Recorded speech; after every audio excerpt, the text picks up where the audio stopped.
the Mirthmobile. I think we'll go with a little Mixtape Monday.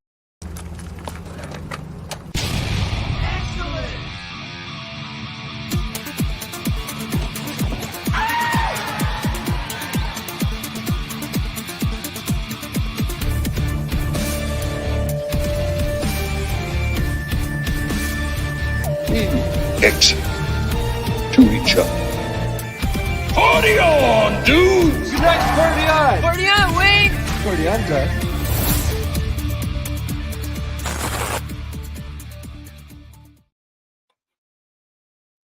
Oh, I forgot to add Roman into the chat. Hello. Good evening, everybody. Welcome to Mixtape Mondays. I, of course, am your host, John, the creative blue collar guy, and we have another special rare treat here, being joined by my father from another family who's not really my father, but keeps getting mistaken for being my dad, Roman of the Empire. Roman, how are you doing this week? I know you've been dealing with some puppy issues and other things. It's been very exciting.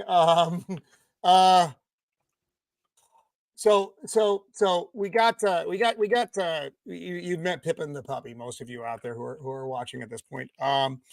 We got his dog surgery done, the one that's commonly done in the modern era, like post 1960, so that your dog, doesn't try to hump everything ever, and it cuts down on aggression and all that. You can't guarantee they're not going to hump anything, but at least now nothing will come of it. It cuts well, it cuts back on the trying, at least. So I thought the cone was going to come off today. I was so excited. And then I called the vet this morning. I'm like, hey, it's day 10. And they're like, yeah, we really recommend day 14. And first going for his bits, then just keep the cone on for longer. And I'm like, clearly you haven't seen the cone. He uses this thing as a tool of destruction. He's running into us. He's running into the walls. He's like a terrorist right now. So the cone is like barely hanging together. It's like the Iron Man suit at the end of Endgame. That's what his cone looks like. It's just, pocked with craters and creases. And I actually had to cut part of it off because it was all bent into his face. And it was just like, oh, okay, that's fun. So anyway, here's kind of the fun thing with those cones, though, is that like while he has it on, it's like you can like throw treats in there and they're gonna fall down to his neck and he's gonna be occupied for a while trying to find it. Actually, funny story though. So he does this and they all fly out at you like a freaking BB gun. It's not like healthy. That. What was I always forget the name. What was that? It was like a board game. There was this thing and like had all these different shapes and stuff, and you like crank up the timer and you're supposed to like match all the shapes. And if you don't do it, a certain time it like explodes everywhere. That's a game. That game is terrible. That game. I always forget what it's called, but it's like that's one of those memes. It's like, when did your anxiety start? Oh yeah, it's terrible. It explodes. Yes. When did your anxiety start? And it's just a picture of either that game or Operation. No, it's like the guys in Besides, like, hey, I've got an idea for the game. It's based on an IED that I came up with some months ago. Except it's for children. So, Osama, what you're saying? No. Anyway, I joke, I kid. I'm a kidder. So funny enough, actually, I saw that like TikTok was actually starting to censor videos that were in support of that stuff. So like, because I tried, I'm not trying to get super political, but whatever. It's like I tried to actually look up that letter recently. It was actually kind of hard to find. So did they subvert it again? One of the rare times where I actually think that like some censorship on the internet is probably a good thing, because people are losing their freaking minds all of a sudden thinking like, oh no, he was right. And it's like, he was saying some pretty messed up stuff. Anyways, I digress. We're not going to get into that. Let's real quick, let's go through and say hi. Zach's. Look at Zach's comment. Oh my God. We're getting there. I'm gonna go through and say hi to the chat. So we've got Cajun Corey in the chat. We have Lady Marine always telling me that I'm starting late, but at best I'm like a minute late. I'm not late like Mr. Nerdrotic here that actually had to make a koozie. That's waiting on Nerdrotic. We both have one. That tells you how late Gary is. Yes. Let's see. And then Yeah, we've got Zach's in the chat. No worry, I'm gonna whatever he just said. I'm getting there. I'm working my way down. But greetings to you all. Thank you so much for joining us on this Mixtape Mondays. This will be at least the last one for this month because exactly a week from now I will be on a plane flying home from visiting family. So I just have to make it. I just have to make it through 2 more days of work, and then I'm gonna go visit family and probably just shut my phone off. Just I like wouldn't come throw back it in if a I were you. lake. I would just stay. I would not come back. I might even just leave my phone here and go visit family, whatever. But I'm gonna go out there. I'm gonna turn it off. I'm gonna throw it in a lake. I'm not gonna check any socials, nothing. Just have a couple days off. Have Thanksgiving. Put the Christmas tree up. Watch Charlie Brown. Drink a lot of booze. Like. Have you seen the Charlie Brown or You're the Thing, Charlie Brown? I've seen the Yeah, meme. it's the only NC-17 Charlie Brown cartoon that was out there. It's pretty good. I'll find that. You keep on talking. It's fun. Is this what you were laughing at? No, I was laughing at Zach's. Oh, the Pitbull. Yes. Oh my God. Zach's. Can't believe I've never. Zach's. So Zach's, I'll have to send you this one. I had a he occasionally pops in here sometimes as well. The Salmon Outdoors, our friend Devin, also to the north, sent me this Instagram reel today, and they're talking about this guy. He's like posting a bunch of stuff online about how much he didn't like Trudeau and whatever, and he had some authorities show up at his door, but then the 2 guys running the podcast are like kind of doing a dramatic retelling of it, and they're like, oh yeah, these authorities showed up because they didn't like the stuff this guy was posting about Trudeau. But it was like the most Canadian exchange ever, where it's like the guys show up and they're like, oh hey there, well, we've seen that you've been posting some stuff about Trudeau there, and oh yeah, well that's my freedom to say that, and I'm not going to tone it down. But you're like, oh well, if you're not going to stop it, then I guess you're going to get used to seeing us coming out here. And he's like, oh well, then I guess I'll cook you a cup of coffee and you get out here, get to know the missus and everybody, and we're just going to have a good old. It's just like this whole Canadian exchange back and forth of like just how Canadian they were and so polite, and the whole thing is it's hilarious. Yes, the Charlie Brown and the Peanuts take on John Carpenter's The Thing. This for me is a favorite. It's a personal favorite. I know not everyone likes it, but for me, this was the one that brought me over to Charlie Brown. I'm just saying.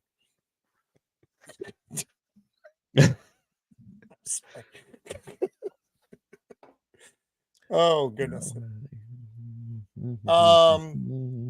I don't know what is letter Kenny? Is that an internet? What I don't know what that is. Yeah, I don't know. I'd have to go back and look at the reel to see who it was actually from, but okay. It very well could be. I'm not sure. So, sorry, Zach. Sorry, I'm old and see. Even Roman sounds like a Canadian when he says sorry. Eh? Sorry about that. I'm sorry about that. I could be one of you. I could be one of them. So hey, Paul McCartney. Yeah. Well, now first I want to go ahead some stories from the weekend. And oh boy, are we talking about that first? Oh, these were terrible. I felt bad for your weekend. Letterkenny is a TV show. Okay. It's not an internet. Is it a Canadian internet? Is that what you call TV shows? Is that what we call the Canadian internet? I don't know. So basically, Roman is asking, what do you call a TV show in Canada? I suppose when you phrase it like that, it makes me sound dumb and old, but no, that's accurate. That's true. That's that's about what you're saying. So. Today is my 111th birthday.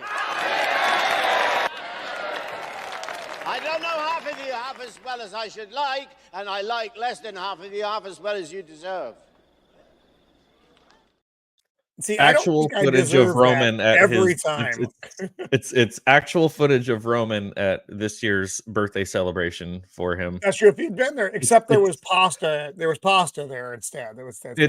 Roman. It's Le TV show.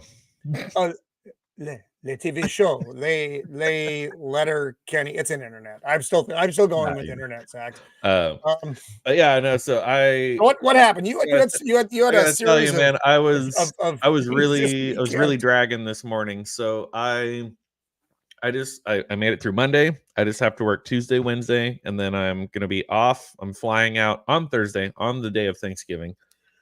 I'll fly out on Thanksgiving. I will come home Monday, so I got a couple days away where I can just shut my phone off and just be away. But I got to tell you, there's something about when you work a short week that, first of all, it just makes work in general feel that much more tedious. But then, especially on a Monday, after I haven't had a day off, I gigged all weekend. Friday, I played at the restaurant down by the beach. They still have me setting up outside. I don't know what their obsession is with still having the musicians be outside, even though the sun goes down at freaking 4:45 in the afternoon. I start playing at 4:30. I strum my first chord at 4:30. The sun goes down 15 minutes later. Do you have lights out there? On the beach? No one's outside anymore. Just playing in the dark. There's kind of some lights and stuff, but it's like you have to remember there are two things that people in our town are afraid of. One is temperatures below 75 degrees. True. 100% true. Two, the end of daylight savings time when the sun goes down early and we don't get sunlight, because some people that work in office jobs. This isn't Barlow, Alaska. We don't like it. People that work office jobs where it's like they don't get off work till like 6 or 7 o'clock, and they're like, "Oh my God, it's dark when I get off work." I'm like, guess what? It's dark when I go to work. I deal with it. When I was in the Navy, that was that thing. We'd go to work when it was dark, and we'd get off work and it was dark. We had the only daylight we got was on the flight line. That was it. You had to go outside the hangar. And so we're getting a twofer here now, where it's like there's a little bit of wind chill. The temperature is lower than 75. The sun has gone down. No one's out there. I'm out there playing to nobody.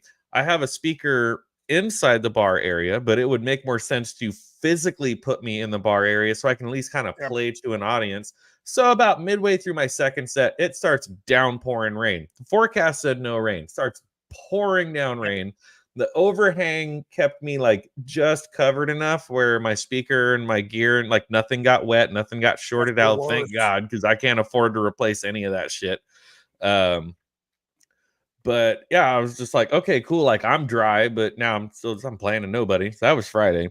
Saturday, playing at a winery that I play at quite a bit, quite frequently. And the owners are older. They don't know how to use social media. They never use social media.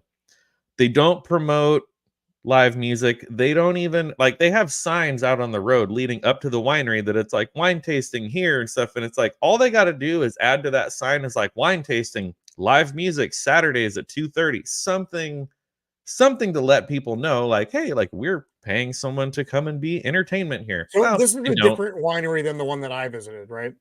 Or correct. This one's way up. Okay. This one's up in Ramona. It's way up. I don't go to 45-minute drive. That's too far. No. I don't like going to Ramona, but so I'm up there, I'm playing, and I'll admit, I think I was actually getting more tips than I normally do at this place. But then all of a sudden, I see over to my right, like little by little, this big, massive party is rolling in. So I'm thinking, sweet, there's like a big birthday party coming in. Like there's people, they're going to enjoy the music, they're going to tip. They all could not be bothered. They're all ignoring me, couldn't care less that live music's going on. I play 3 sets, I break them up accordingly so I can go to the bathroom, go whatever. I end my second set, so I still have one more set to go.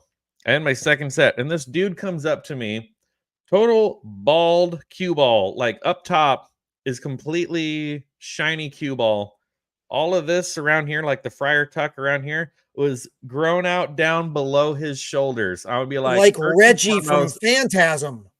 Come on, some of you out there get that reference. Bro, let it go. You're bald. Shave your whole freaking head. So there's like an extension cord that belongs to the business, belongs to the winery, that's like running across the roof of this pergola cover thing that I'm underneath, and then running down here, and all my stuff is plugged into it, into a power strip.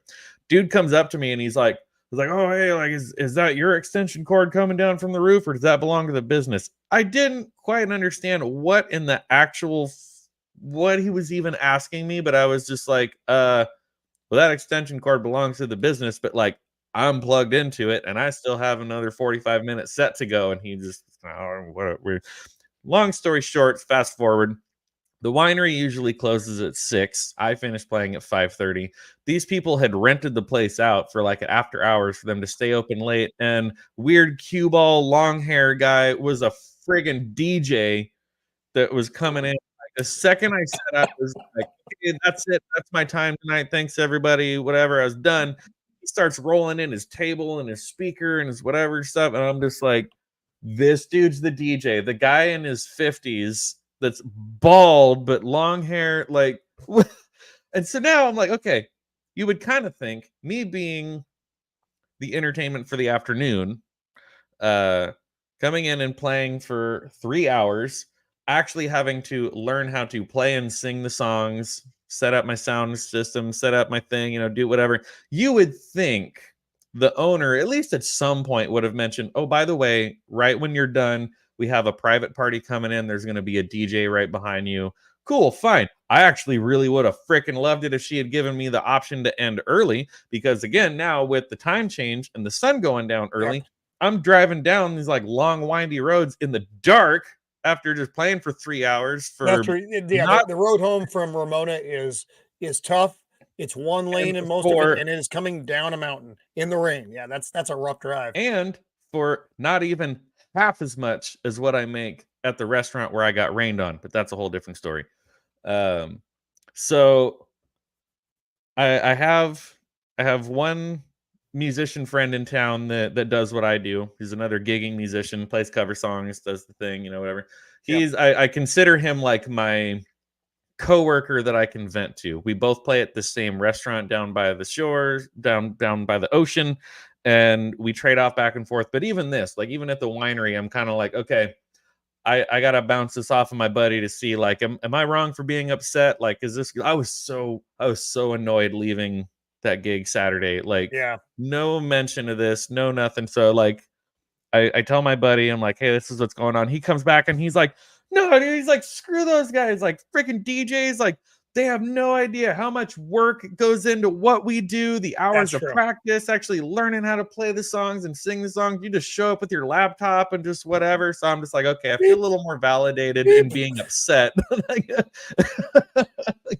Yeah, man. And then I don't know, Sunday really wasn't that big of a deal. It was more of just that the place I play down by the beach is part of a restaurant and hotel. The weather has been questionable in terms of the forecast all weekend. That's where true. I was like, well, we never know what's going to come because the forecasts are always wrong.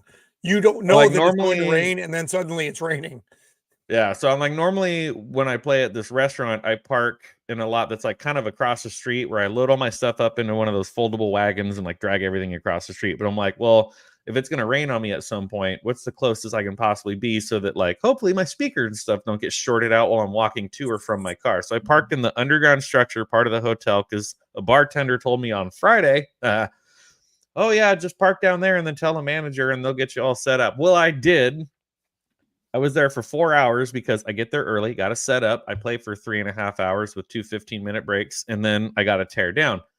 So they validated my ticket for 2 hours, and I still wound up paying $30 to park when I made basically no tips. Like, well, not no tips. Like, tips were pretty light yesterday, so I did not even make play there. It's one of those kind of games. I mean, I'm assuming within the next month or two, I will receive a check from them because they've been really bad about that lately too. But you mean you're not getting paid on time? I find that impossible to believe. I am getting paid, but it has been a fight to the death lately to get a check out of them. And then I get a check and I'm like, you're missing dates. And it's the whole thing. But yeah, I haven't counted it up because whatever. Sometimes it goes in the tip jar. I throw it in the car. Just out of sight, out of mind. But I guarantee I did not make $30 in tips. So as far as tips, I lost money because I paid $30 to park. Learned that lesson. That's terrible, dude. I'm sorry. Full Oh, Canadian God. story, All right. not even just like half Yeah, American well, story. Full I Canadian think story. before we get into our articles, I think you had something you wanted to show off. Yeah. Oh yeah, so some of you may know that I have a mild record collecting. You can't blame me for this. This is not my problem that you can't control your spending. You started this. You started this. You were the deal that said, "Hey, would you like to try some, dude?" In the back of the van. I was like, "Yes, I'd like to try some." And now I'm full on addicted. And so I buy a lot of records. And so back in the 80s, some of you were there, some of you weren't there yet. Duran Duran 1,000 was a big years deal. ago. I was a big fan of Duran Duran. I have all of what I would call their relevant albums, except for the Wedding album, which is still at an unobtainium price right now. You can't get that for under like $160. It's still a lot. Someday I may get it, but I'm just not there yet. I will admit, I did pay more than $90 for A Perfect Circle record, but I think it was an original pressing from the late 90s, but that was about my limit. No, and it just depends. It depends on how bad you want the thing to finish. Like I have Duran Duran, the first one, Rio, Seven and the Ragged Tiger. The hell came after that? Forgive my brain. Remembering things is hard. It is hard. Notorious, Arena, Notorious. And then there was just kind of a gap of Duran Duran stuff for a long time. And then the rando stuff, and then the Wedding album came out. That's the one that had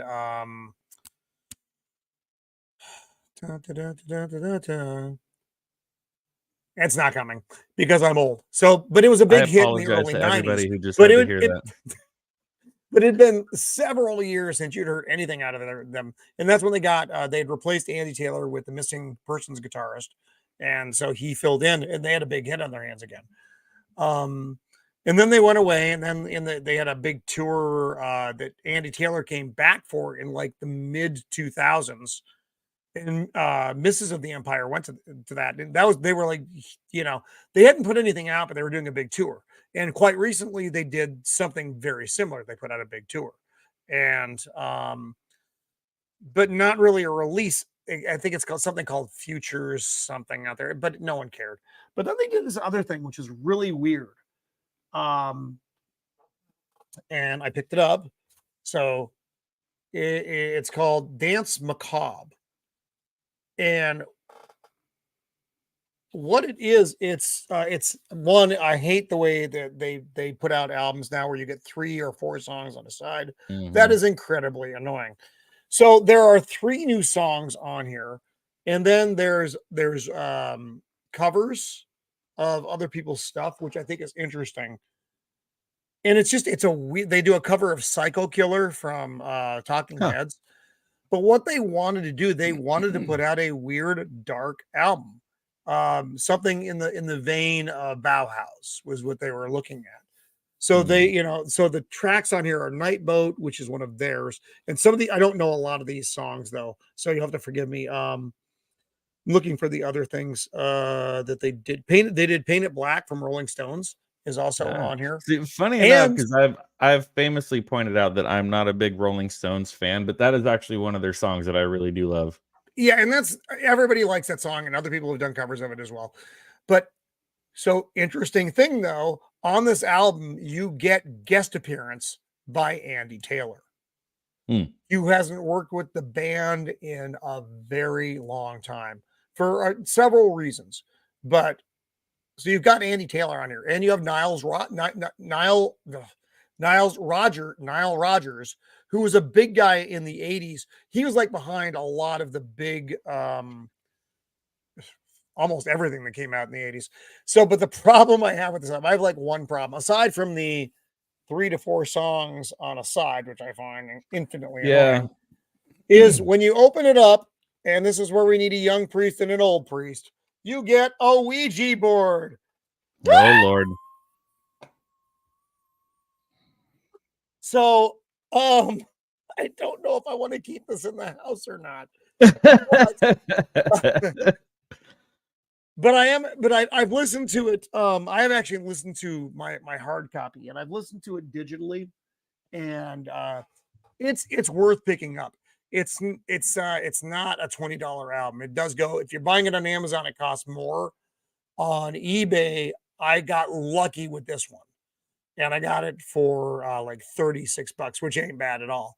But that was a low price. So this is going to be one of those weird albums that goes for that. You know, you gotta hunt and peck and find it. Yeah. I got it brand new. It was sealed up.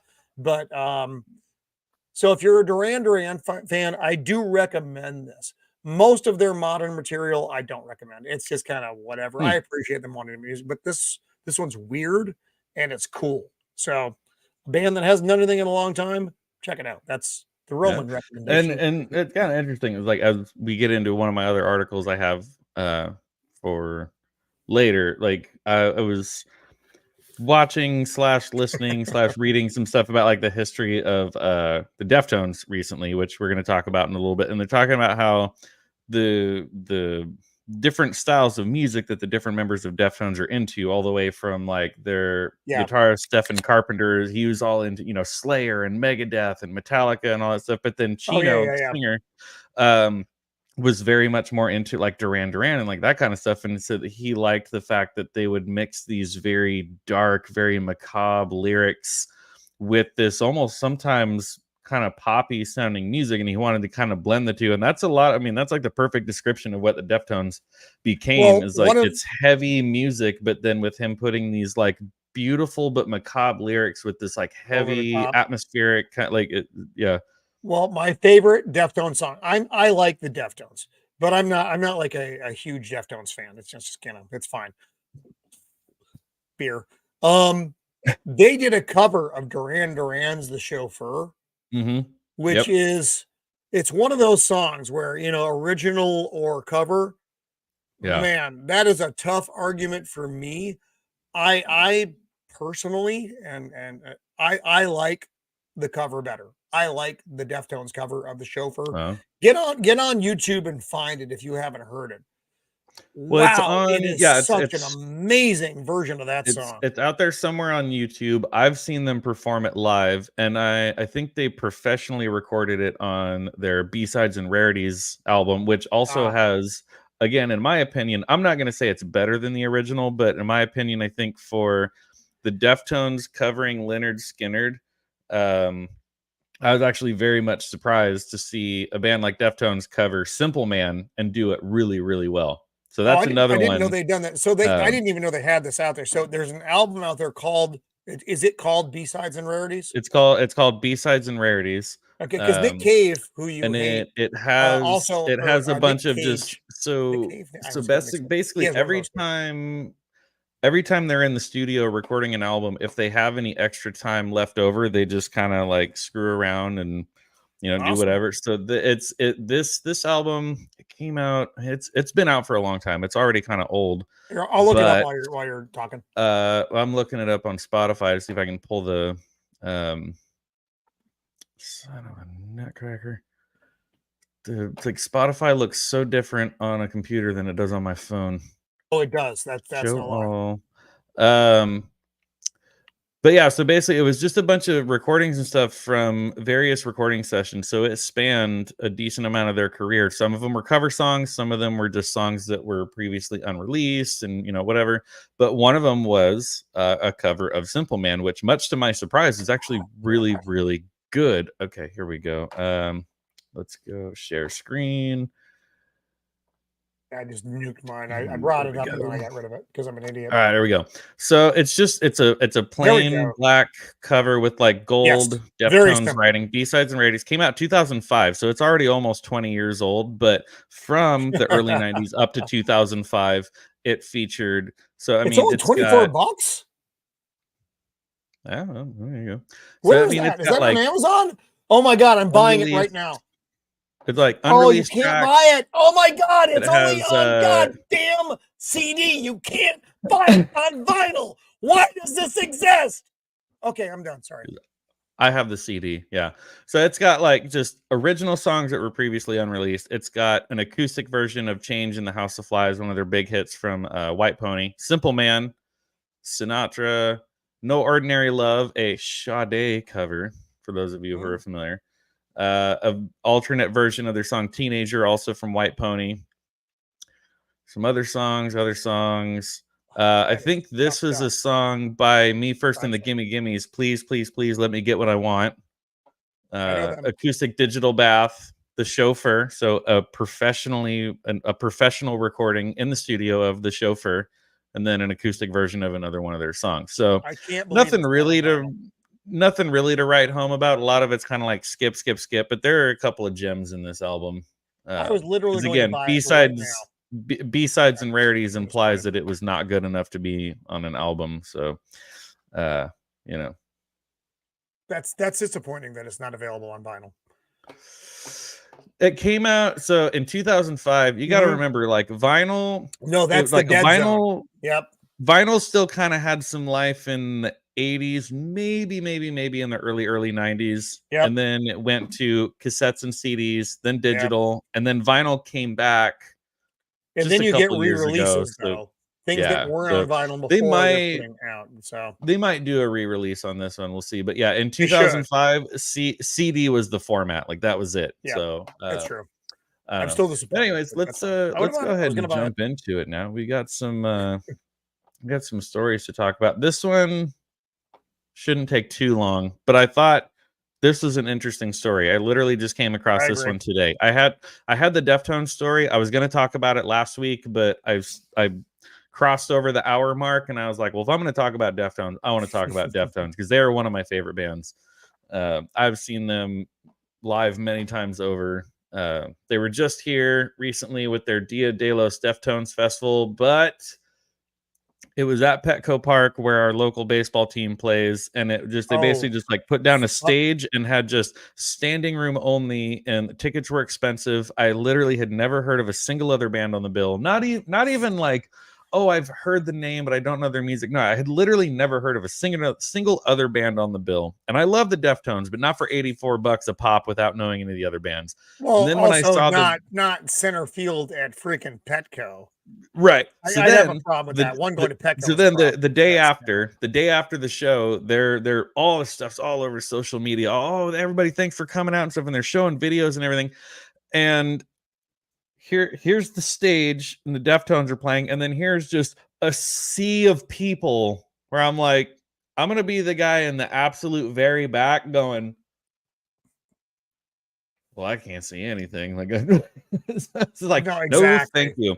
And it bums me out that they've been doing this festival every year since 2018, which means it's probably the only time the Deftones are ever going to play in San Diego, because they're going to come here once a year, every single year. But I'm like, I'm not going to go to that show. I'm old. I stand on concrete all day long in steel-toed boots. When I go to a show, I want a freaking seat. I want to sit down in between bands, and maybe even during the headliner. No, that's well, that, like I said, and there's kind of a lot of layers to this. If you're not from San Diego, you don't know about where Petco is and the things you have to go through to get to it. It is Zombieville. That's our San Francisco zone, is where Petco is. It's the East Village. It is a crap hole. It's terrible. I don't like to go there. So it takes me an awful lot when I'm not driving and someone else is paying to get me there. Okay, here we got I don't even know what it is. I don't know what. Checking my DMs here real quick. So we've got a link to, I guess this is the Kenny show that Zach was talking about. I hope we're allowed to show this on air. I hope any of you who are interested, check out. I hope this isn't something bizarre or You know what? I feel old. I literally stand on concrete all day long in steel-toed boots. So yes, if I go to a concert, I want to be able to sit down. My feet hurt, my knees hurt, my back hurts. I'm tired. Yes. So yes, son, that's the way life is. You're tired. That's pretty much just the rest of it. All right. So Paul McCartney insists that Geddy Lee and Alex Lifeson need to tour again. For those of you who are maybe not familiar, Geddy Lee and Alex Lifeson are 1/3 of what once was the progressive rock giants Rush. In 2020, we sadly lost Neil Peart, their fantastic, amazing drummer. Remarkable.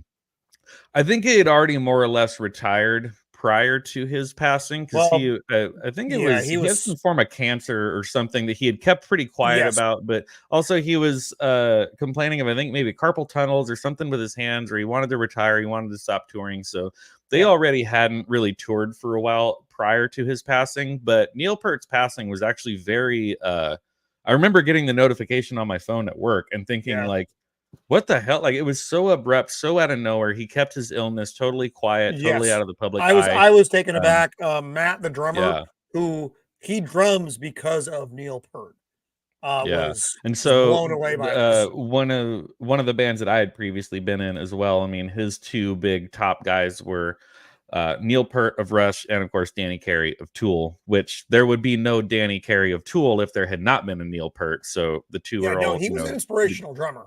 He wasn't one of those kind of, whatever bang on the skins guys. He was remarkable. He was very complicated in what he did on the drums. It wasn't. I've seen. We make fun of drummers, but they are an integral part of the band, and when they're really good, they're really good. Every once in a while, a drummer comes along that's actually really good. We do. We make fun of no, I've seen live video of Rush. I've never seen Rush live, but I've seen live video of them where Neil Peart's drum set was full 360-degree encompassing him, where he would have to just like sit on his drum stool and they would lift him up from underneath the stage. Like, they would literally, like, he would be underneath the stage and they would just be like, okay, we're just gonna like lift you up into your drum set because there's no way for you to get in. Oh my god.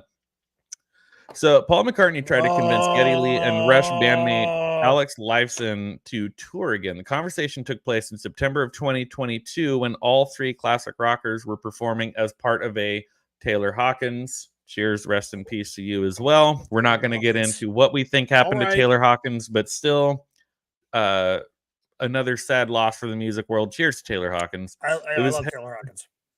It was head Foo Fighter Dave Grohl who made the initial introduction, saying, quote, "Dave was so sweet," Geddy Lee recalled. During a conversation with Rolling Stone, he comes up to us at rehearsal and goes, "Paul McCartney is up next to rehearse. He's outside." And he said to me, "Dave, Dave, I've never met anyone from Rush before." Paul. So McCartney soon entered and began chatting with the other musicians. Geddy Lee recalling, "He's just a very lovely man, a very positive person," Lee noted, before adding that he didn't think the Beatle was very familiar with Rush's music. And speaking of Canadians, he finally tunes in. Cheers to you, Devin. Thanks for popping in. I was talking a little bit earlier. We had Zach's in the chat, another fellow Canadian. I was telling him about that reel you sent me about the guy posting the stuff about Trudeau and having the most polite Canadian exchange possible. It's hilarious. I probably should have just pulled the video up itself because my rendition of it was terrible. But anyways, we'll continue on. Stop. What? Go away. What is that? I didn't do it. I did not do that. That is not my fault. Okay. So he continues on saying, Geddy Lee saying, "I got the sense he knew who we were, Rush, and had heard about us, but he had never listened to us," the bassist explained. So at the show, he was there. He watched the set. I think he was really curious because people probably had mentioned us to him. At the concert, McCartney and Lee and Lifeson spent more time together, at which point the Beatle made his pitch to get Rush rockers back on the road. After the show, he was incredible. He was so warm and embracing and positive. He came and sat and drank with us. This is where it gets funny. "We all got plastered together." Geddy Lee and Alex Lifeson of Rush said, quote, "got plastered with Paul McCartney." Man, I would have loved to have been there. That's money. The conversation is a little bit in the article. It's hilarious, but I'm just like, can you imagine? I mean, Paul McCartney's got to be what, like in his 80s, and they're all getting plastered together. Like, Paul McCartney is still very spry for a man of his age. Oh yeah. I've seen Oh, recent yeah. interviews with him, and he is on top of stuff. You wouldn't even know he was as old as he was unless you knew he's as old as he is. It's amazing. Yeah. He's an amazing man. Yes. Yeah. So they kind of talk about, they get into that a little bit too, about like him just kind of, music is just what we do. So Geddy Lee is going on to say, and it's like he was very emphatic talking about, it's like, you know what Ringo always says, it's what we do. So there, he's like, oh yeah, we might be old, but it's like music is what we were made to do. It's what we do. Lee's response was to turn the attention on his bandmate, so guitarist Alex Lifeson. Geddy Lee says, talk to Al because he's the stubborn one. And so he was lecturing Al about how great it is to tour. Oh, you have to do it, man. You have to get back out there, man. And Alex said something like, I'll do it if you'll be our manager, to which McCartney responded, I'll manage you, mate. So here they are. They're God, freaking plastered. They're drinking. They're all drinking, and they're just like, you got to tour. You need to be our manager. Oh, I'll do it. I'm just like, oh my God. Rush's like, this is just like, I can only imagine this scene of Geddy Lee, Alex Lifeson, and Paul McCartney sitting around drinking, and then being like, you need to be our tour manager. And Paul McCartney being like, I'll do it. And like, oh my God. That's gold. That's gold. Rush called it quits in 2020 following the sad and untimely death of drummer Neil Peart. Rest in peace. Lee and Lifeson declared they would not continue without their drummer, but McCartney, who has certainly dealt with losses of his own over the years, tried to get them to reconsider. Lee confessed that Maka's words stuck with him. I don't know who that is. Saying, quote, it was really fun, really funny, but he had a point, the Rush rocker explained. That's the way he looks at life. He's ageless because he really, truly believes he was born to do this. That's what you do, and you just do it. You don't question. You don't question it, and I think we all sometimes forget that. So down here says Lee has since revealed that he would be open to performing as Rush alongside Lifeson once more, though he cautioned, "quote It's all hypothetical at the moment." Well, you have to find a drummer that you are willing to put into that mix.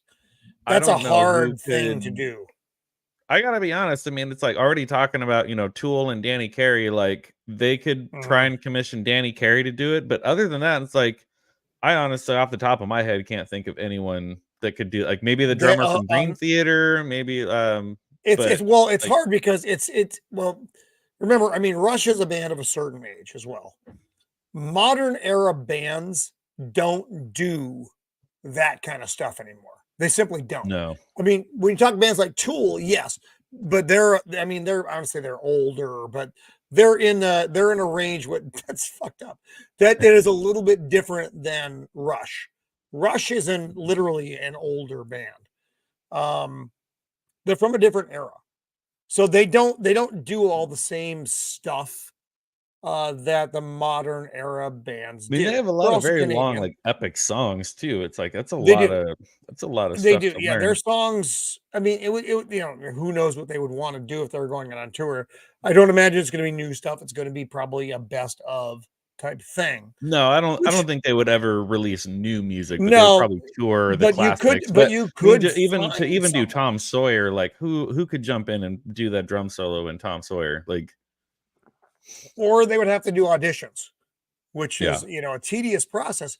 But quite honestly, they probably would. That's probably their best bet, unless they go with one of the weirder, bigger drummers of the last 20 years who's still alive. Yeah. The McCartney thing I find interesting. So we've been talking. You and I have been talking about the Beatles for a little bit now.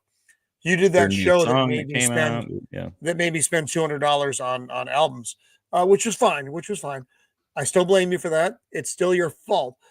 I don't regret it. I'm just saying you made me do it. So the Beatles did their Get Back documentary with Peter Jackson. What was that? Last year, John, or the year before? I want to say it was probably last year. It was just very well received. It's like 9 hours plus. It's a bit of an undertaking, but it's incredibly worth it. and you get so much insight into the album Let It Be and all the stuff that went on there. You know, you're watching the decline of a band, even if the band doesn't entirely understand it. But then the new song came out, you know, all that stuff. But Paul McCartney, during that whole 9 hours plus, is the one kind of shining spot. Paul is never a negative dude. He's not. He's just always trying to figure out a way around whatever the issue is. Well, if this isn't going to happen, let's just do this. Or you know, that kind of stuff. We can't write like that because we were living together. Oh, but she's great. But she's great. Yeah, the Yoko Ono portions. Yeah. John and I, yes, yeah, we used to live together, but Yoko came. Oh, she's great. totally disrupted that and set it on fire. But she's great. She's great. I just want to make sure that you understand that. The English are absurdly polite. Maybe even more so than the Canadians. I think maybe. But Paul talking to the guys in Rush. Man, so you got the Canadians and the Brits, neither which want to have offense. Throw some liquor in there, and it's like magical beings are dancing around at that point. That conversation about getting Rush back together, or at least, you know, getting them out on the she is, and then him agreeing to be their tour manager while drunk. Well, that's how you do it. Of course, that's how you make some of your best decisions.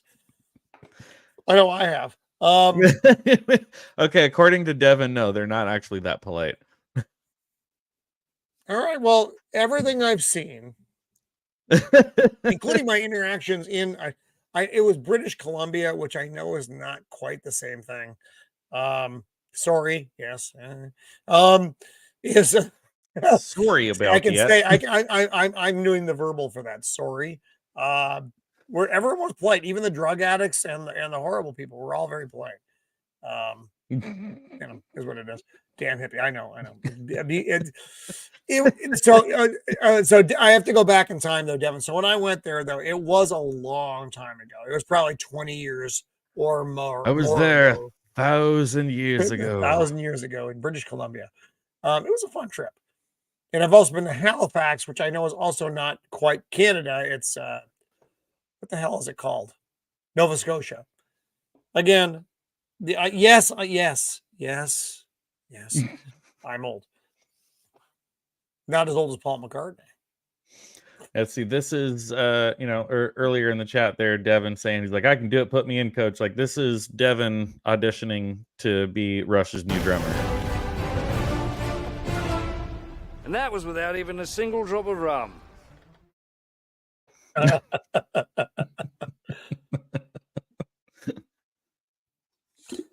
All right, so we got some Deftones stories. We got some Deftones news. Oh yeah. That's like new. That's like while we're here. That's like why we are here. Now we're already running late again, but we can go a little bit over an hour. This is your fault. This is your fault, not my fault. Yes, I said put the rum down, and you said no, it'll be fine. So here we are. Oh, it'll be fine. Is it? Why is the rum always gone? Why is this? Keep an empty bottle right here just as a prop. When's the Nickelback? But soon, my friend. There will be plenty of. Oh, I was gonna pull up their new album and like listen through every song and do a reaction video. Are you gonna tune in for that one or? Like...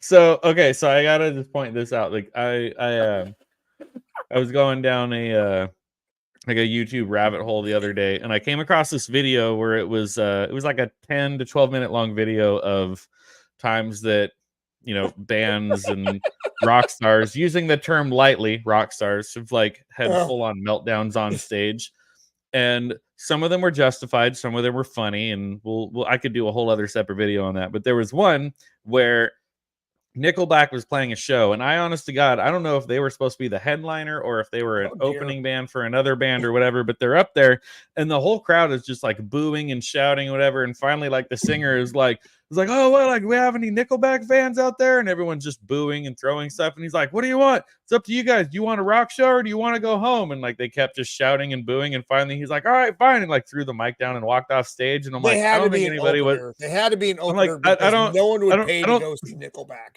no, and I'm like, I don't think anybody was upset by their choice to just walk off stage. Yeah, I would rather have a half hour to 45 minutes of silence than have to listen to Nickelback myself. let the headliner take a little extra time to set up. Yeah, just give them some time, boys. It'll be fine. So yeah, go with this one. This was a really interesting article.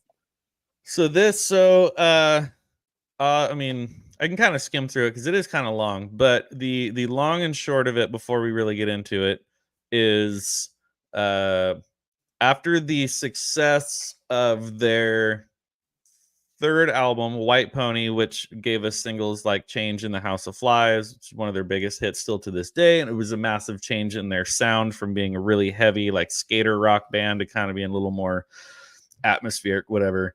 They did a couple albums where the band members of Deftones were all living in different states.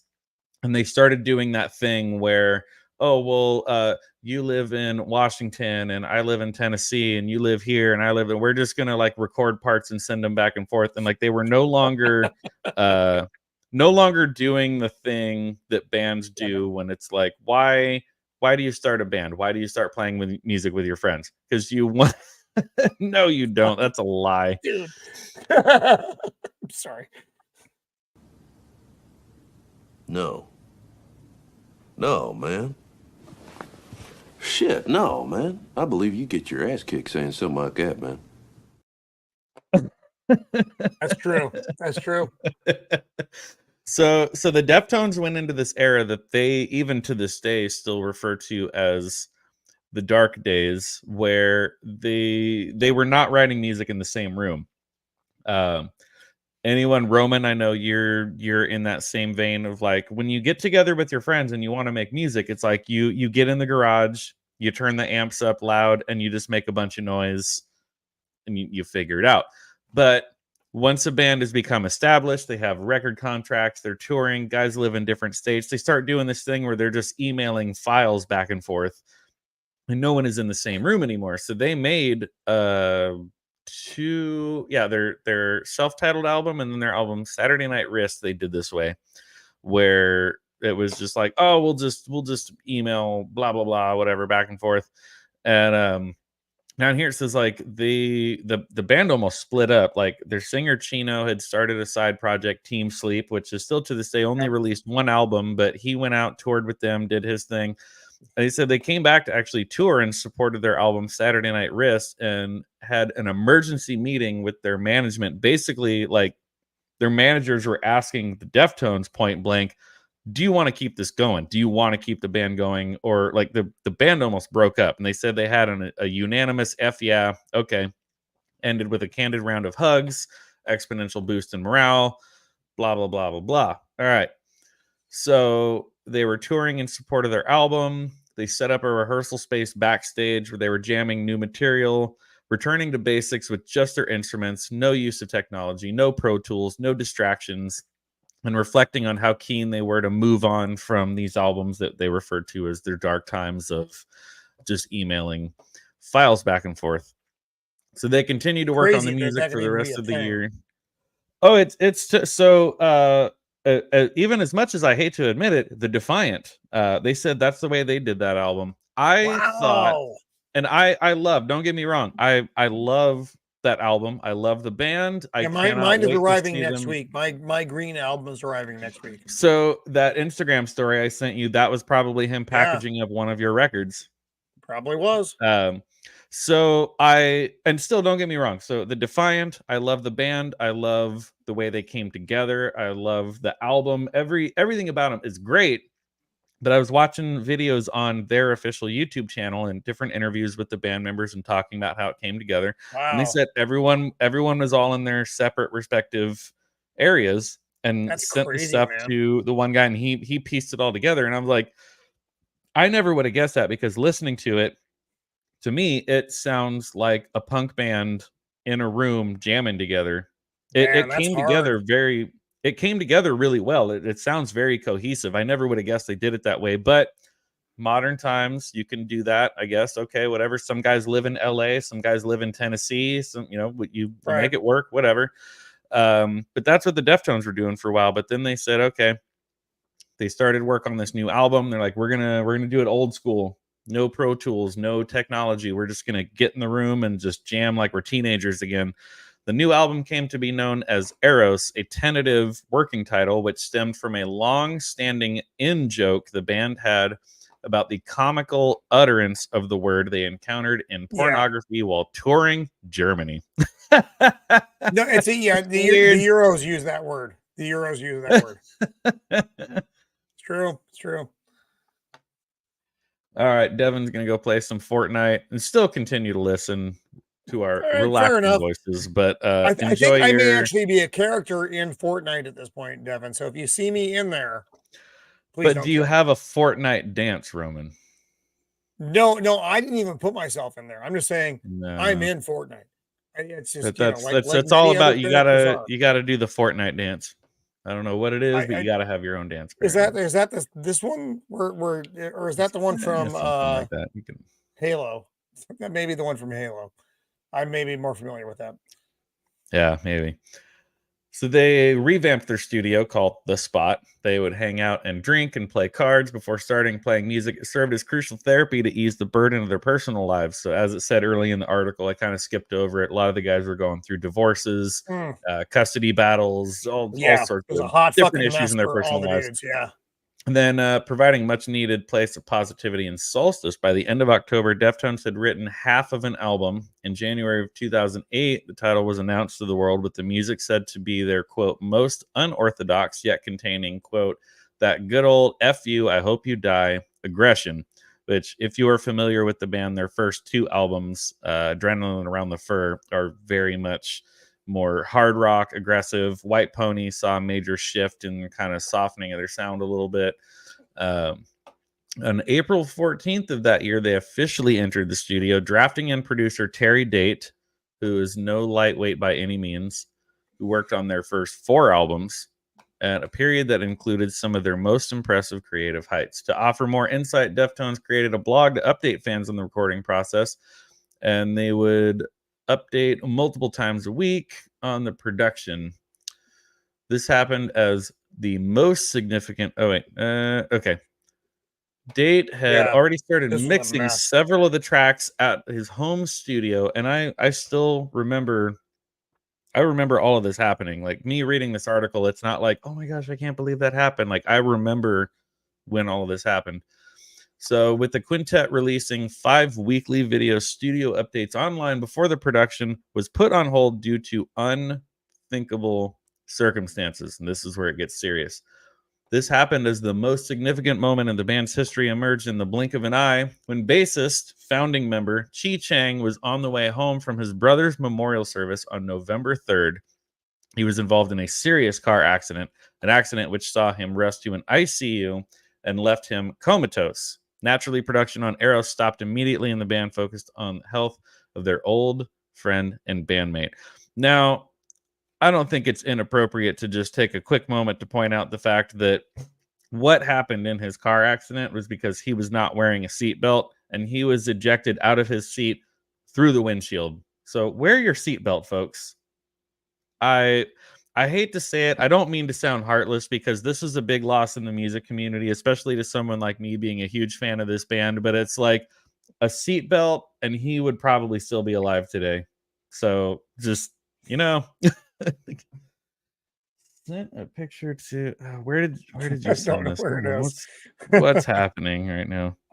Oh boy! I'm also in the DC Universe game, the live action. I'm actually in that one. In case anybody's curious, I had a brief voiceover. Hold on, I gotta pull this up on Instagram.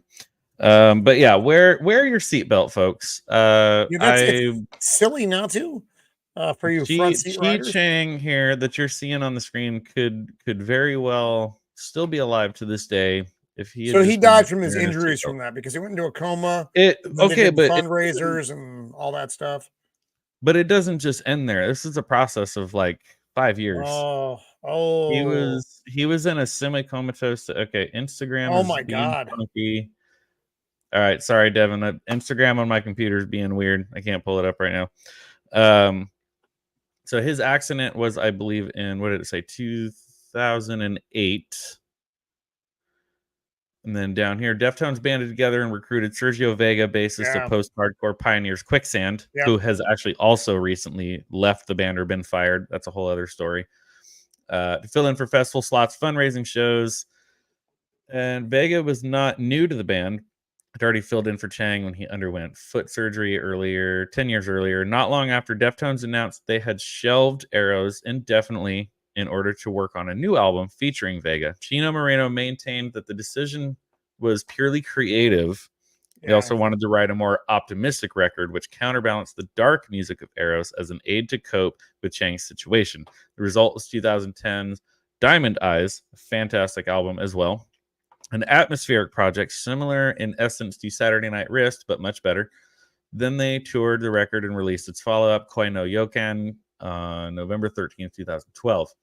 While there was still some hope for Eros, its future would be cast under a cloud of even more inscrutable uncertainty when Chang passed away on April 13th, 2013. So his accident was in 2008. He was in the semi-comatose state for almost a full 5 years.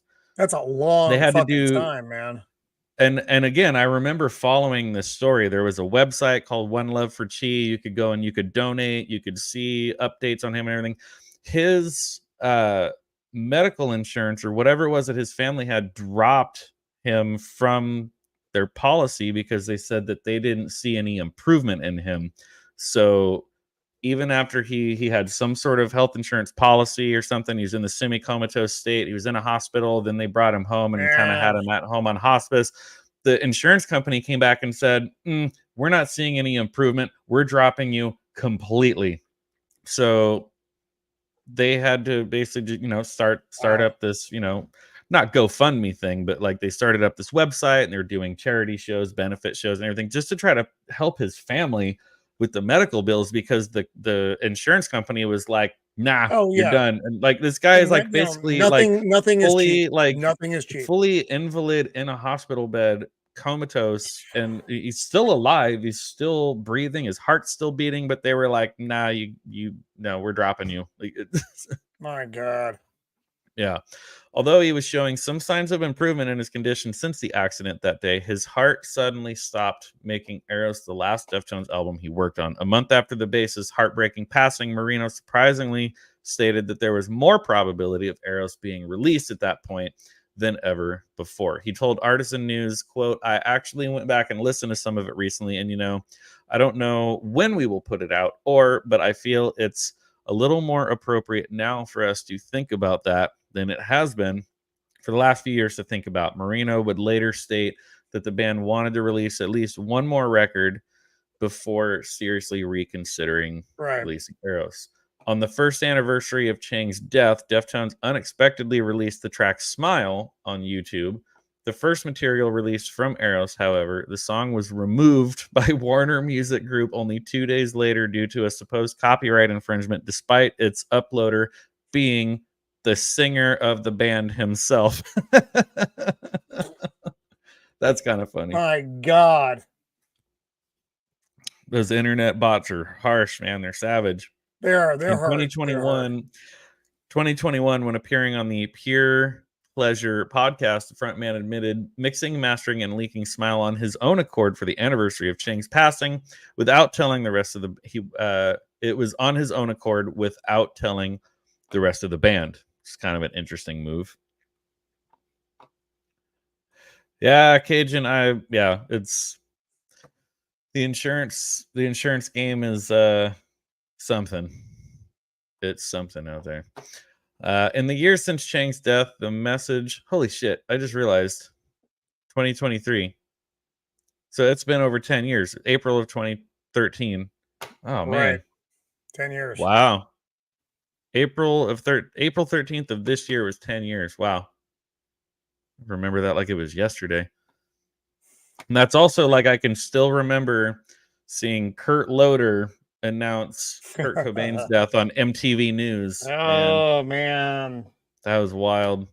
That was terrible. I was driving home when I heard that one. Yeah, which getting a little bit ahead of myself, but all of you prepare yourselves. A couple weeks in December, we are going to be doing a stream here on Monday for the 30th anniversary of the Nirvana MTV Unplugged performance. There's a lot of weird stuff that went on behind the scenes. I mean, just aside from that being one of the most iconic MTV Unplugged performances, there's some crazy behind the scenes stuff that we're totally going to talk about. It's going to be like the second or third week of December, so we're going to be talking about that one coming up soon. That's gonna be a big one. That's gonna be nice. Yeah. Okay, so we talked about that. He would also elucidate. What the hell is that word? Elucidate? In the multifaceted situation when speaking to The Independent in 2016, saying musically, the album is probably 75 to 80% done, and lyrically it was about halfway there, but honestly, I wasn't too happy with the material we had. Said some of the music was lacking a bit. I had faith it was going to come together and be great in the end, but we never got to that point. Once Chi had his accident, everything came to a halt with the Eros sessions. So the idea of going back to that batch of songs, finishing them, and having Sergio learn Chi's parts just hasn't felt like something that we're interested in doing. If the record were finished and we were sitting on it, we probably would have put it out by now, maybe even given it away just so people could hear it, but it would take a lot more work to get it done. And when we get together, we're much more fascinated with where we are in this moment, trying to create something new. He went on to tell his podcast that him releasing the song Smile, he has not opened any of the other recordings from that session since 2008. Said he would want the entire band's input on finishing the tracks if it were to ever happen, but he's also hesitant to revisit the music as it is inextricable from such a profound tragedy. He said, as to where, if I put those on, it's going to take me back to that time, which I don't want to be in, and I'm still kind of hesitant to go back and listen. It's probably why I haven't opened it up and listened to a lot of it. So fans may never get to hear the enigma that is Eros, and for good reason. However, it remains one of the most fascinating long lost albums in history, with more significance attached to it than most of the other most prominent cases. Whatever the future might hold for it, Deftones fans can be safe in the knowledge that the band have managed to maintain a remarkable level of consistency throughout their career, despite the obstacles in their way, with much anticipation surrounding the successor to their most recent offering, 2020's Ohms, as it will be the first without Sergio Vega. It remains to be seen how they will navigate that issue. And then I guess here is, if I were to click on that on YouTube, we could play the song, but I don't know. We'll see if we decide to do that or not. Because you're old. Only if you want this to come to a complete and immediate halt, about 10 minutes after we're off. Well, see, that's the thing now, is that I pull my live streams down after I'm done with them, so I'm not really worried about the copyright strike, but I don't know. We'll see. Chrome tab here. Oh god. You know what the hell? Why not? I have not listened to this song yet. No, neither have I. I've not heard either. Hold on just a second. Okay. Yeah, what the hell? Let's see what happens, and hopefully this works and everybody can hear it and it doesn't echo. This will definitely be my first time hearing it, so let's give it a listen.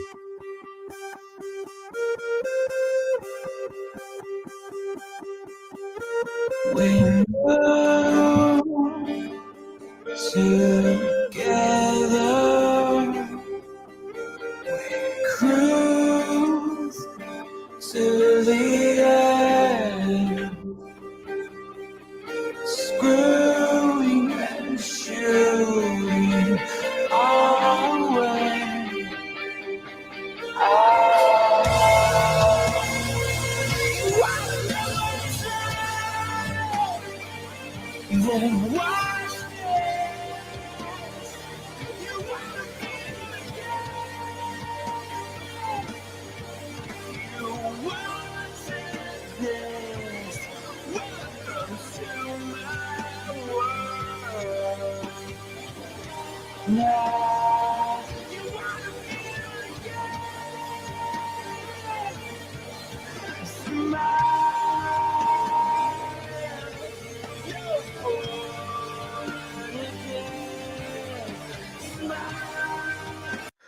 Okay, so just right there, like I gotta pause it just for a second to say, so in the article, they're talking about how, oh, this is gonna be way more aggressive, this is gonna be way more whatever. I'm already kind of not getting that vibe from this. This sounds a lot more like White Pony, like they're self-titled, like Saturday Night Wrist. Like it still has that kind of mellow, atmospheric vibe to it. So I mean, if they didn't have like really professional recordings to finish, I understand them not wanting to release it. But so far, I'm like this. I feel like this falls right in line with other stuff they've released. So let's continue.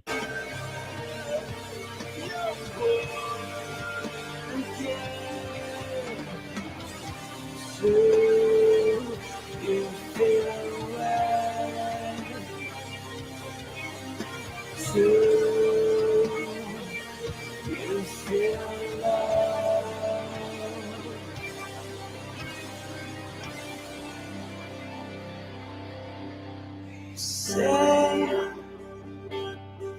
through hell knows they say, but we.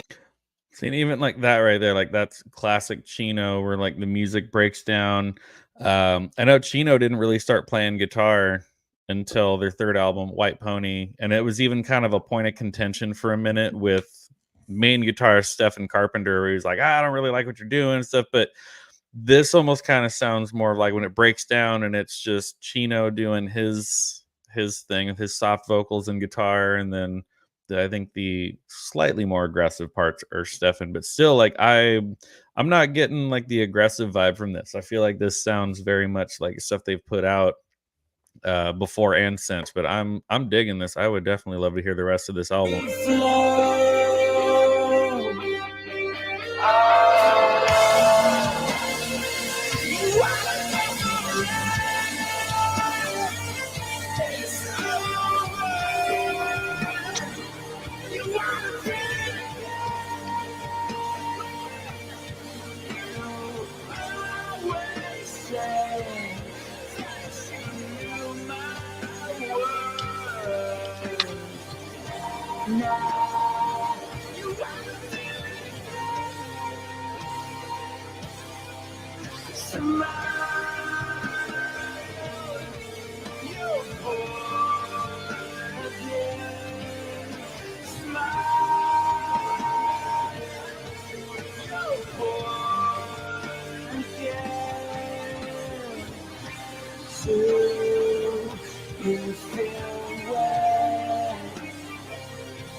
I mean, honestly, I know so far I'm just listening through one earbud. Like I think the quality of this sounds pretty good. So I don't know how many other songs they have recorded at this quality that they could finish, but if this is the one that Chino put out, production's not that big a deal though. If you have all the tracks laid out, someone can come in and make that shit sound. Well, no, but like at the same time, they're saying they want to. I think the biggest thing is they wanted to preserve the bass tracks that Chi recorded. They don't want to re-record those. But even this, whatever this is, wherever this came from, like it sounds good. Like this sounds like this could be a finished product, But let's continue on. True Deftones fashion. Let's break it down a little bit. Have a little soft bridge.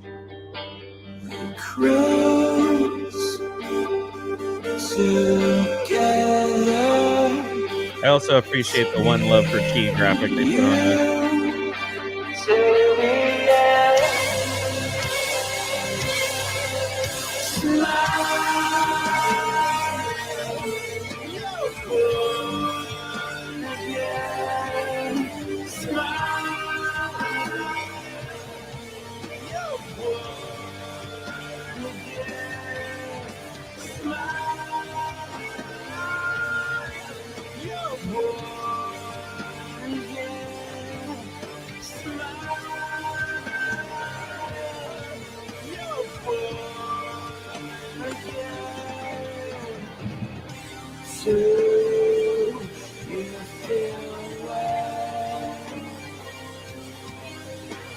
true. You feel love.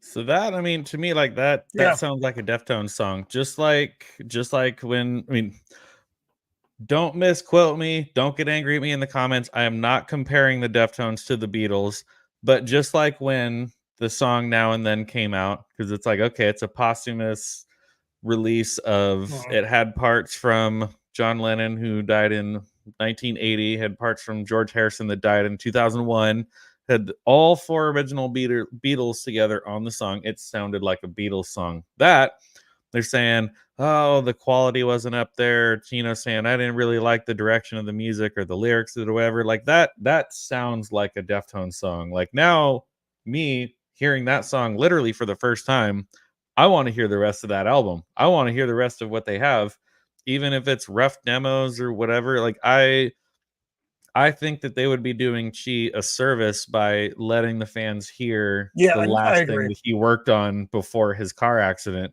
Like, that was good. I'm a fan. I want to hear the rest of that. That was good. Yeah, I don't see any reason to not release that. I mean, The only thing you're running into is probably some studio bullshit interference. Is what the only thing I can understand is, I think what they're saying is that when they were going into the studios, maybe some of them were still just rough demos and some of them were not professionally recorded, which dude, Paul McCartney was I don't- recording himself on a tape recorder on a piano. Okay, but unless they're going to use that wizardry that Peter Jackson used, Yeah, I don't think you need that for this, though. I don't think you need that for this. I think these tracks are fine. I think if you want to put a little more production on it, I think you have everything you need to be able to do that. But I know think there doesn't seem is like a it's big that far difference out of that. between.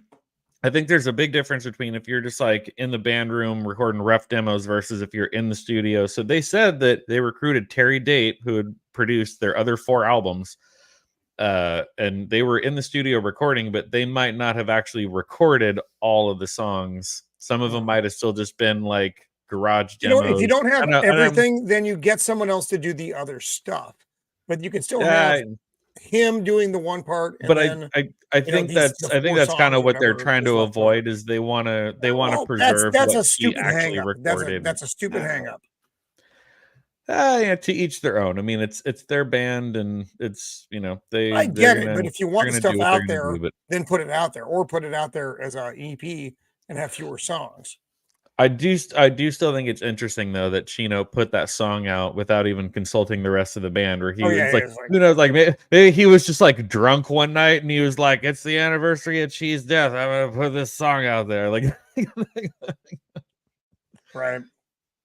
And it's so crazy. I didn't even realize that until after I'd read through the whole article. It's been 10 years. It's been over 10 years since he passed. So his accident was in 2008. He passed in 2013. And I can't believe it's actually been that long, because all of that stuff seems so fresh to me. I remember, I think I actually still have a t-shirt in my closet somewhere from the like One Love for Chi, when they were doing like all the fundraisers and you could like give money to the family, just trying to help with the medical expenses and everything. So, this whole story and this album with them not finishing the album, not putting it out there, and then just the loss of the original founding band member was very near and dear to me, because I followed it every step of the way. And the day that he passed was a sad day.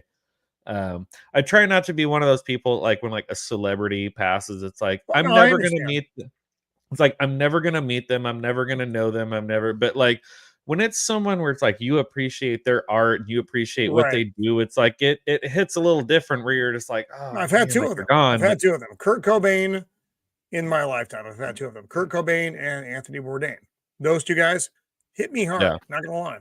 It's a big deal. I mean, I even remember like people kind of talking trash about like, oh well, people were all upset when Robin Williams died. It's like, you're never gonna meet him, you're never gonna know him, and it's like, okay, but it's like, can we appreciate the fact that like No, what he did.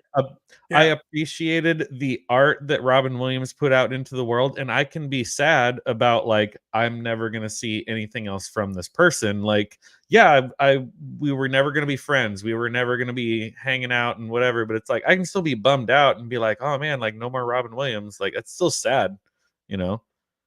Yeah. But I don't know. Some people just want to be assholes sometimes. Like, oh, why do you want to mourn the death of a celebrity? It's like because sometimes you really appreciate the art that they put into the world. And he was one of those ones that there's all sorts of like multiple quotes all over the internet of him basically saying like there's something about it's like sometimes like the saddest people out there appear to be the happiest. Like you put on the happy face and no one knows that you're sad. And so it's like so much of his life, like he was sad and he was depressed and whatever, but he just wanted to make other people laugh. He wanted to make other people happy. And it's like that's something to admire, you know. But again, people just want to be assholes. So I'm getting okay. Did I get a message? Where's Instagram? I tried to pull Instagram up on my computer. It's not working. I can't remember my login at the moment. Because also Devin tried to send me some. Okay, I'll try one more time. It's not. See, this is like a me moment. Well, so here's the thing. Normally, when I pull shit up on my computer, it's like everything's all logged in. It's there. It's whatever. Yeah, I do the same thing. Like I click on this thing and it's like log in. I'm like, well, what the fuck is my password? I don't know. It's the so it logs into my music Instagram. That's not. And then I go to switch and it's like, nope. What's your other Instagram? I don't freaking know. Hold on. Talk amongst yourselves. I'll give you a topic. Roman's old. 1, that's unfair. 2, it's true. Is that gonna work? It did not work. Hold on. Let me try again. Now, John screwed on this. So here's no the way other it's gonna thing. work. My freaking wireless keyboard has taken a shit lately too. Where all of a sudden it's like, oh, my wireless keyboard doesn't want to work anymore. Actually, I'm using a wired keyboard out here. I just plugged everything in out here. I have nothing that's except for the mouse. Code? Why do you need to text me a security code? Sweet chocolate Christ. Sweet fancy Moses. It's a bit much. It's a bit much. I'm working on it, people. I can't help him at this point, folks. You know, I try. There's no helping me. Here we are. All right, I think we're in. Is this like some weird nude site now? Okay, but see, now here's the thing. It'll be like Devin already left, so I can't show the thing that he pulled up. I don't even know what's happening now. Somehow or other, that's what Devin sent when we were talking about Roman being in Fortnite. I don't know. Looks like a Wookiee to me. It looks like a Wookiee. That does not look like that. Looks like cannoli Sasquatch. Yeah, I don't know. It's just who's on right now, by the way. All right. There we go. Here. Oh. Hopefully this works. Aha, there we go. Oh, wow. Look at that. And you know, like, this is going to sound kind of weird to say, but it's like, you know, even sometimes, even when you see like photographs of people and you can just kind of tell, like, they just look like they have a very soft nature about them. Yeah, like, even in this, like, Robin Williams just looks like he was just such a gentle human being that he wanted to make the world laugh. He wanted to make the world happy. He wanted to make the world a better place. He just, but at the same time, obviously, was dealing with a lot of his own demons and everything. So it's right. It's a strange thing. Check in on your friends, people. Always check in on your friends. Ask them how they're doing, because sometimes you just never know. That is very, very true. So, yeah. Thank you for sharing that picture. Also that is incredibly sad.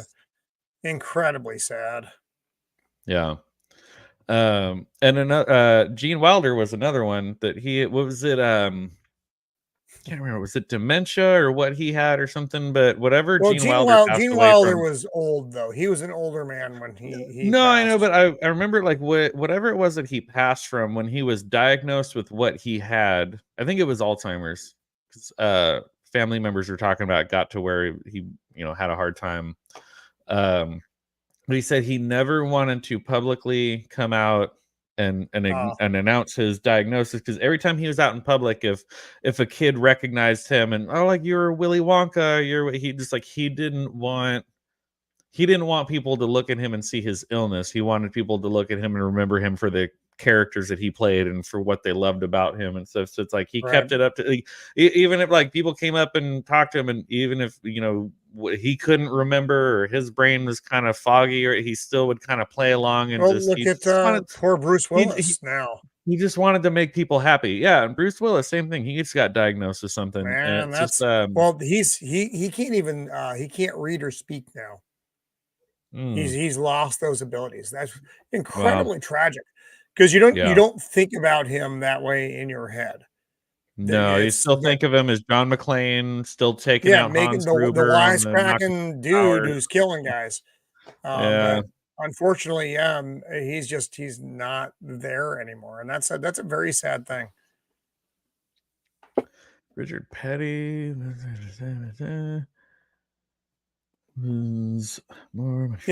For me, it's like with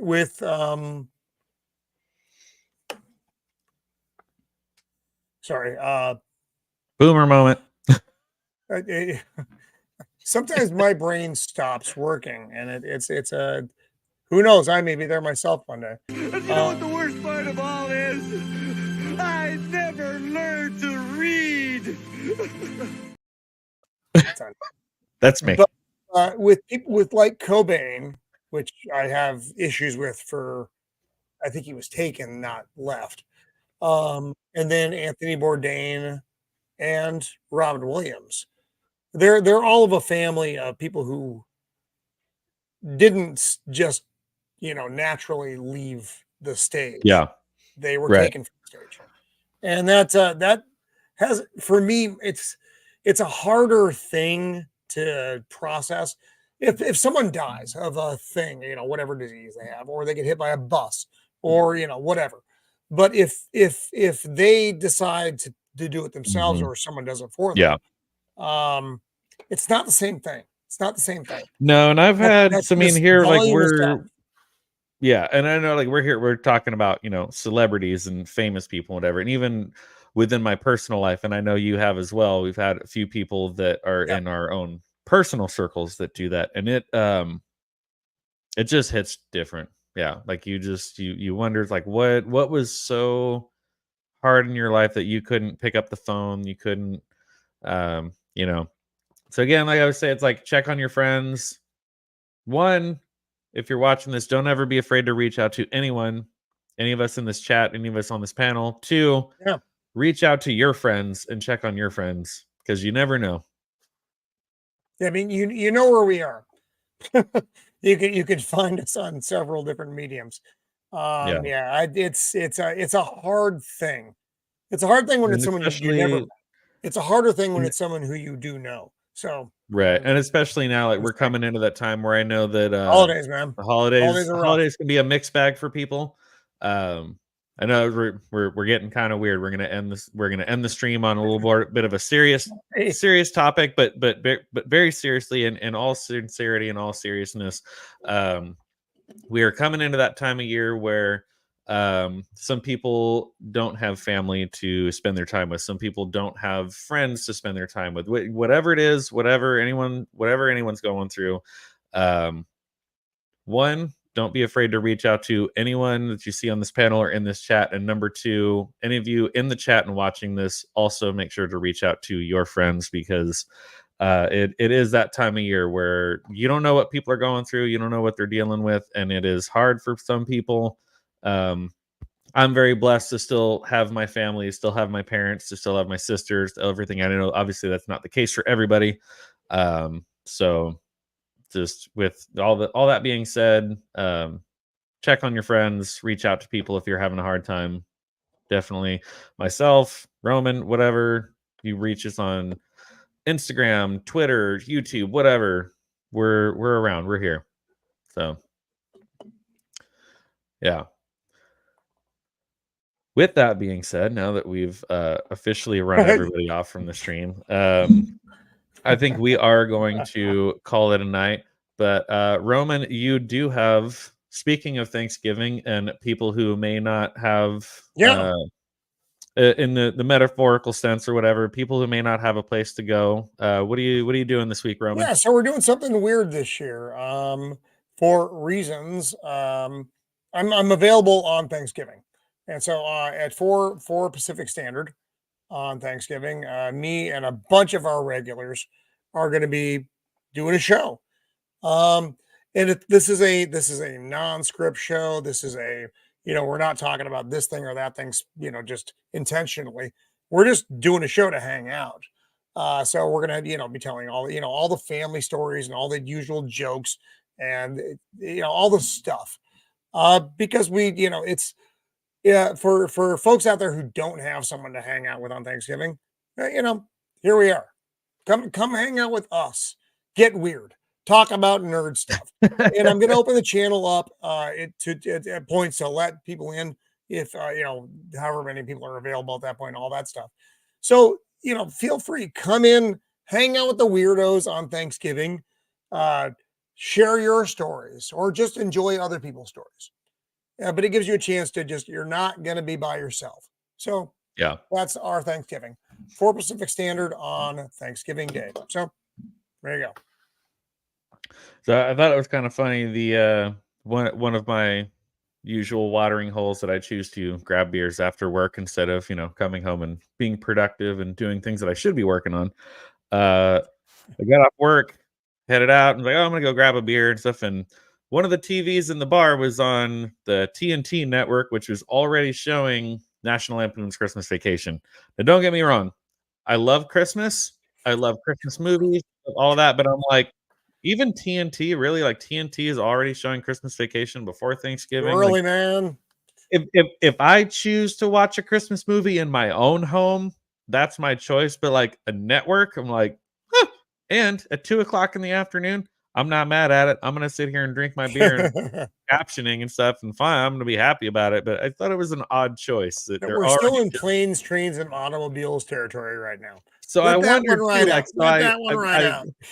I wondered too, like I rewatched that last week for your stream, and now I'm like, did I rewatch it too early? Because I don't really know of a lot of other Christmas movies other than like the It's Thanksgiving Charlie Brown 20-minute animated short. Like, what else is there? I don't really know. Of course, yeah. No, there aren't many of them actually. So there's no Thanksgiving music. There's not a lot of Thanksgiving movies. No, so like, the Family of the Empire and I are going to watch that this week, and then we get to have our Thanksgiving. We're going to be doing it on Friday this year, which is why I'm available on Thanksgiving Day. My stupid turkey is in the oven, in the refrigerator, not in the oven. It's in the refrigerator defrosting right now. He's not cooking Pippin. He's not cooking Pippin. Not yet. So.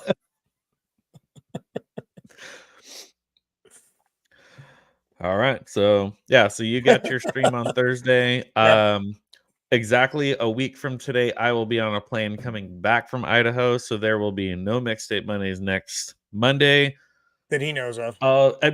At best, I can maybe throw out a YouTube short on Thanksgiving from my parents' backyard with their husky running around doing hot laps behind me.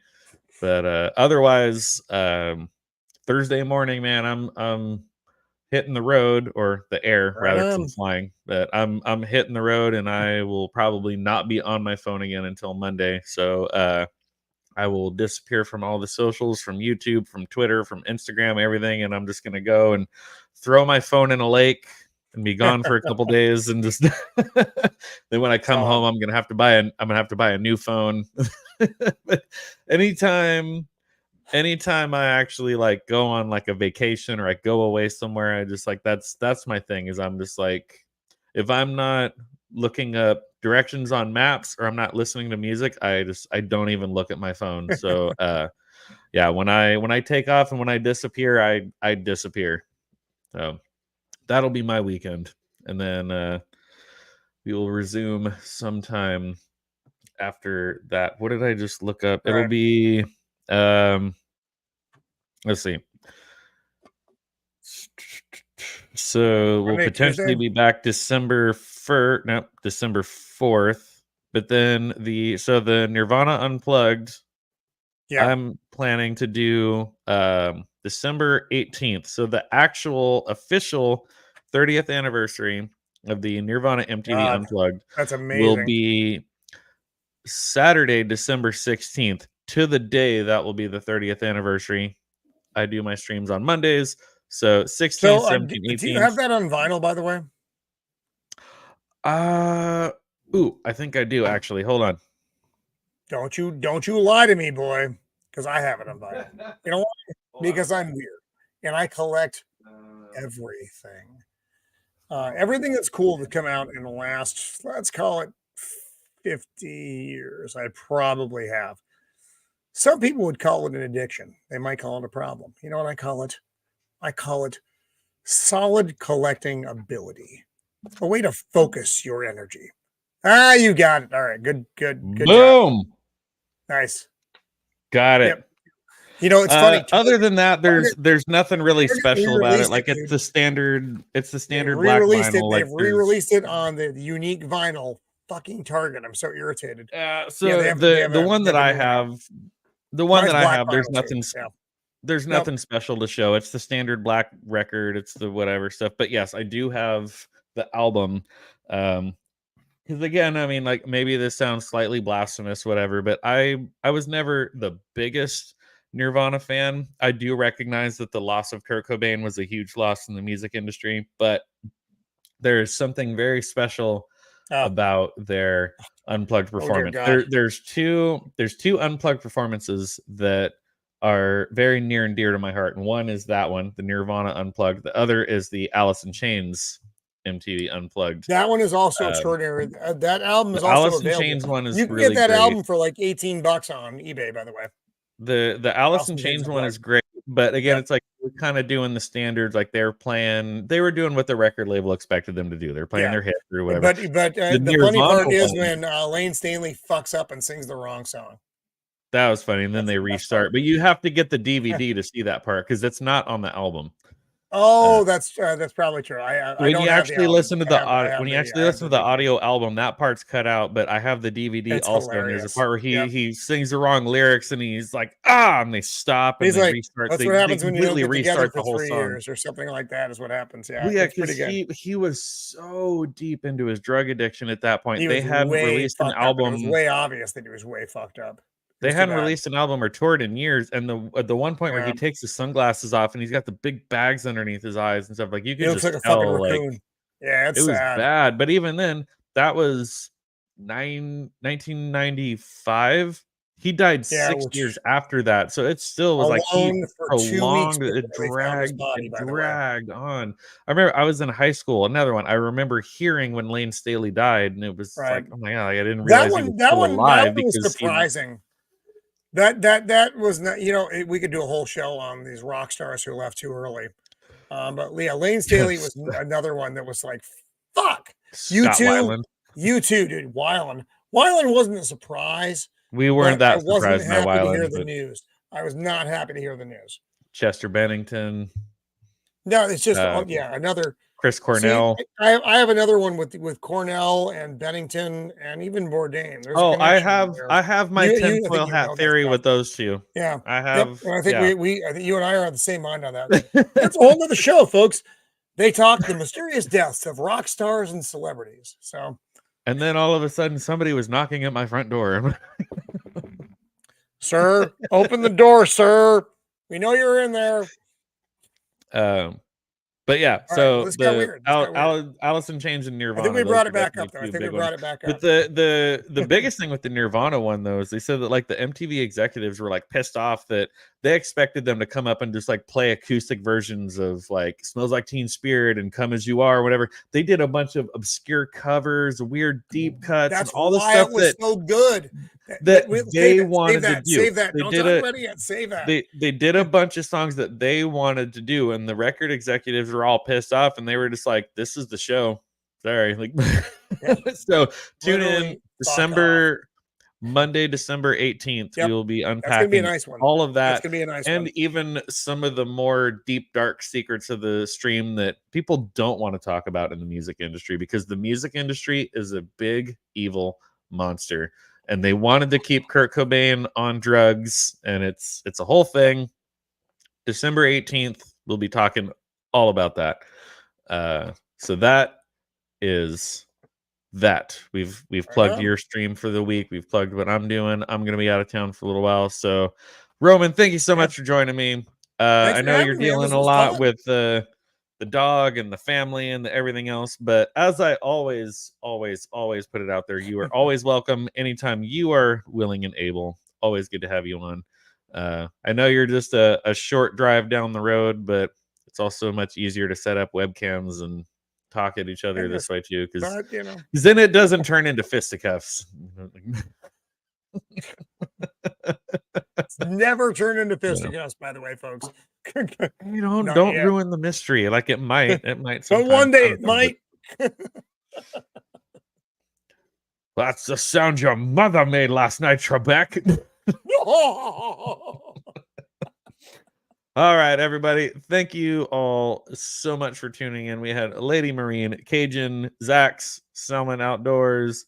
I don't think I'm necessarily missing anyone else.